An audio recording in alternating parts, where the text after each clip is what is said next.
तरीके का पूरा कार्यक्रम है और कौन कौन लोग वहाँ पे मुख्य रूप से उपस्थित रहेंगे? ये इस बार पहली बार जो युवा उत्सव हो रहा है, वो युवा उत्सव को इस बार एक नया रूप भारत सरकार ने दिया है। इसका नाम दिया है पुनर्निर्माण है उसका नाम, विकसित भारत युवा उत्सव, राष्ट्रीय युवा उत्सव। विकसित भारत में हमारे देश के नौजवानों को कैसे वो सोचते हैं, कैसे देश को आगे बढ़ाने में उनका योगदान हो सकता है, इस पर विचार विमर्श के लिए इसका नाम जो है यंग लीडर्स डायलॉग, विकसित भारत यंग लीडर्स डायलॉग करके इसकी थीम दी है। और इस थीम के आधार पर पूरे देश से 3000 नौजवानों का चयन किया जाएगा और इन नौजवानों को माननीय प्रधानमंत्री जी के साथ बैठकर विचार विमर्श होगा। इसके चयन के लिए 2-3 स्टेप रखी है भारत सरकार ने। पहले तो क्विज के माध्यम से नौजवानों का चयन होगा, पूरे देश में ये क्विज कंपटीशन होगा।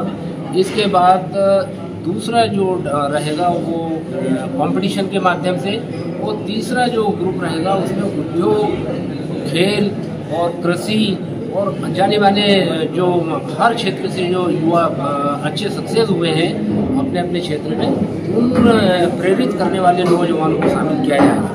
इस प्रकार वो ऊपर लेवल पर 3 समूह बनाए जाएंगे और तीनों समूह के अलग अलग क्षेत्र के नौजवानों के साथ बैठकर विकसित भारत के लिए वहाँ पर विचार विमर्श किया जाएगा। तो लखनऊ के जो युवा हैं उनको क्या संदेश देना चाहेंगे आप अपनी तरफ से? लखनऊ के नौजवानों को मैं संदेश दूंगा कि ये बहुत अच्छा अवसर है। भारत सरकार ने आप लोगों के लिए एक अच्छा अवसर दिया है। आप दिल्ली में जाकर माननीय प्रधानमंत्री जी के साथ बैठकर देश के विकास की बातें कर सकते हैं। उसके लिए आप जो प्रोसेस अपनाया है इस प्रतियोगिता में शामिल होने के लिए, इस नेशनल लेवल के यंग लीडर डायलॉग्स में भाग लेने के लिए आप उस प्रोसेस से गुजरें। सबसे पहले आप रजिस्ट्रेशन कराएं। 25 नवंबर से 5 दिसंबर तक वेबसाइट खुली रहेगी। इस वेबसाइट पर जाकर के आप अपना रजिस्ट्रेशन कराएं और उस क्विज में भाग लें। जब क्विज में भाग लेंगे तो आपको राज्य स्तर पर सिलेक्शन होगा। राज्य स्तर पर सिलेक्शन होने के बाद आपको नेशनल लेवल पर उस संवाद में भाग लेने का मौका मिल सकेगा। सर, जो बच्चे स्पोर्ट्स में रुचि रखते हैं उनके लिए कितना लाभदायक रहेगा ये कार्यक्रम?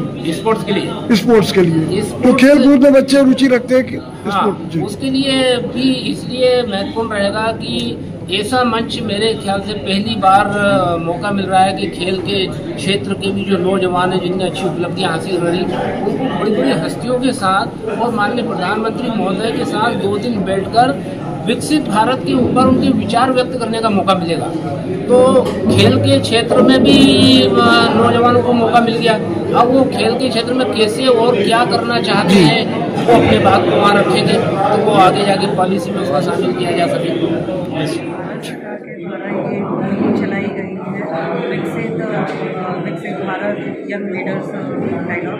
मुझे लगता है कि ये काफ़ी अच्छी मुहिम है जिसमें सभी क्षेत्र के युवा अपनी अपनी बात रख सकते हैं और फाइनल 3,000 जो सेलेक्टेड होंगे वो भारत सरकार के सामने अपने मुद्दों को रखेंगे, भारत की समस्याओं को रखेंगे। जैसा कि हम सभी जानते ही हैं कि भारत के विकास में युवाओं का कितना महत्व है, सबसे ज़्यादा महत्व युवा का। तो ये जो एक मंच मुहिम कराई जा रही है भारत सरकार की तरफ से, मैं मानती हूँ कि ये बहुत ही अच्छी मुहिम है। और मैं चूँकि स्पोर्ट्स से हूँ तो स्पोर्ट्स के ज़्यादा प्लेयर्स को मैं बोलूँगी कि वो इस मुहिम से जुड़े। सिर्फ स्पोर्ट्स नहीं है, क्योंकि इसमें अदर फील्ड भी है जो हमें खुद नहीं पता होता है कि हम दूसरे फील्ड में भी कुछ कर सकते हैं। तो स्पोर्ट्स के साथ साथ आप दूसरे क्षेत्रों में भी अपनी प्रतिभा करके अपनी प्रतिभा को आगे ला सकते हैं।